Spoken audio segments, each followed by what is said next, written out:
दोस्तों बजट 2021-22 सरकारी कर्मचारी और पेंशनभोगियों के साथ में आम जनता है निराश, कर्मचारी संगठनों ने किया ये बड़ा ऐलान। जी हाँ दोस्तों, एक बड़ी महत्वपूर्ण और ताज़ा अपडेट है सरकारी कर्मचारियों और पेंशनभोगियों के लिए। जैसे कि कल माननीय वित्त मंत्री जी के द्वारा वित्तीय वर्ष 2021-22 के लिए बजट पेश किया गया था और इस बजट में सरकारी कर्मचारियों और पेंशनभोगियों को बहुत सारी उम्मीदें थी, लेकिन ऐसा कुछ नहीं हुआ है। खासतौर से सरकारी कर्मचारी और पेंशनर्स इस उम्मीद में थे कि उन्हें रोके गए महंगाई भत्ते का भुगतान कर दिया जाएगा। इसके अलावा इनकम टैक्स में भी कुछ छूट यहाँ पर उन्हें दी जाएगी, लेकिन ऐसा कुछ नहीं हुआ है। तो इसी की वजह से सरकारी कर्मचारी राष्ट्रीय परिसंघ के द्वारा 1 फरवरी 2021 को एक बड़ा ही महत्वपूर्ण कदम यहाँ पर उठाया गया और एक बड़ा ही महत्वपूर्ण ऐलान यहाँ पर किया गया, जिसके बारे में आपको इस वीडियो में जानकारी दी जाएगी। तो सबसे पहले यहाँ पर आपको बताया जाएगा कि सरकारी कर्मचारी पेंशनभोगियों के साथ में आम जनता यहाँ पर इस बजट से निराश क्यों है और क्या यहाँ पर ऐलान किया गया, इसके बारे में भी आपको वीडियो में आगे जानकारी दी जाएगी। तो वीडियो को आप बिना स्किप किए हुए लास्ट तक जरूर देखें। तो सबसे पहले यहाँ पर आम बजट की घोषणा के उपरांत सरकारी तथा संगठित क्षेत्र के कर्मचारियों में घोर निराशा व्याप्त है, क्योंकि जिन घोषणाओं को लेकर सरकारी कर्मचारी आशान्वित था उनमें से एक भी घोषणा कर्मचारियों के पक्ष में सरकार के द्वारा नहीं की गई है। तो इसमें सबसे बड़ी मांग यहाँ पर थी कि सरकारी कर्मचारी ये इंतजार कर रहे थे कि जनवरी 2020 से सीज किए गए महंगाई भत्ते को 1 जनवरी 2021 से भुगतान की घोषणा होगी, परंतु ऐसा नहीं हुआ। इसके अलावा आयकर में भी किसी प्रकार की छूट नहीं दी गई है, जबकि वेतनभोगी कर्मचारी ये उम्मीद लगाए थे। इसके अलावा पेंशनभोगियों को भी आयकर से मुक्त नहीं किया गया है। इसी तरह के पेंशनभोगियों के लिए न्यूनतम पेंशन घोषणा नहीं की गई है। इंश्योरेंस सेक्टर में FDI 49 से बढ़ाकर 74% करना तथा 2 बैंकों और 1 बीमा कंपनी का निजीकरण करना घोर निराशाजनक यहाँ पर है।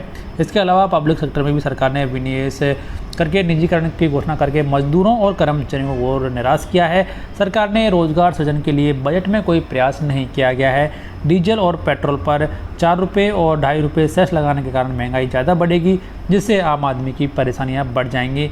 इसके अलावा 75 वर्ष से अधिक उम्र के पेंशनर को आयकर से मुक्त करना, सभी मजदूरों को ESI में लाने की घोषणा, सभी मजदूरों को न्यूनतम वेतन देने की घोषणा, सभी प्रवासी मजदूरों को उनके कार्यस्थल पर जहां रहते हैं वहां राशन प्रदान करने की घोषणा, मजदूरों का पोर्टल के माध्यम से रजिस्ट्रेशन और 1 नेशन 1 राशन कार्ड की घोषणा, चाय बागानी के श्रमिकों के कल्याण के लिए 1000 करोड़ रुपये का बजट अलॉट करना स्वागत योग्य कदम है, परंतु इन घोषणाओं का लाभ मिल पाना अभी दूर की कौड़ी प्रतीत होता है।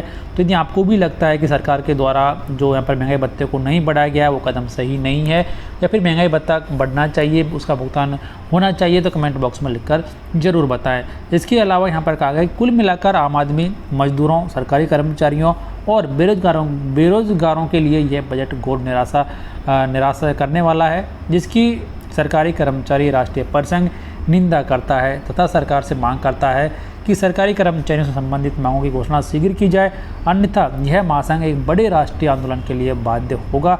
तो अब यहाँ पर यह साफ साफ कह दिया गया है कि सरकार यदि जल्दी ही इन घोषणाओं को लागू नहीं करती है तो यहाँ पर एक बड़ा राष्ट्रीय आंदोलन यहाँ पर किया जाएगा। तो हो सकता है कि एक और यहाँ पर अब हड़ताल और धरना प्रदर्शन कर देने का जो नेक्स्ट स्टेप है वो यहाँ पर ले लिया जाए, लेकिन फिलहाल ऐसा कुछ नहीं कहा गया। लेकिन यहाँ पर ये साफ साफ कह दिया गया है कि कर्मचारियों से जुड़ी जो मांगे हैं उन्हें अतिशीघ्र उनकी घोषणा की जाए, उन्हें लागू किया जाए, नहीं तो यहाँ पर राष्ट्रीय आंदोलन किया जाएगा। तो ये एक बड़ा ही महत्वपूर्ण कदम उठाया गया है और बड़ी महत्वपूर्ण अपडेट 1 करोड़ से अधिक सरकारी कर्मचारियों और पेंशनभोगियों के लिए कि यहाँ पर सरकारी कर्मचारी राष्ट्रीय परिसंघ के द्वारा ये नोटिफिकेशन यहाँ पर जारी कर दिया गया है। तो फिलहाल इस वीडियो में इतना ही। वीडियो को लाइक और अधिक से अधिक शेयर करें, जिससे आपके दोस्त भी इस बड़ी अपडेट के बारे में जान सकें और बने रहें हमारे YouTube चैनल के साथ हर एक लेटेस्ट अपडेट सबसे पहले जानने के लिए।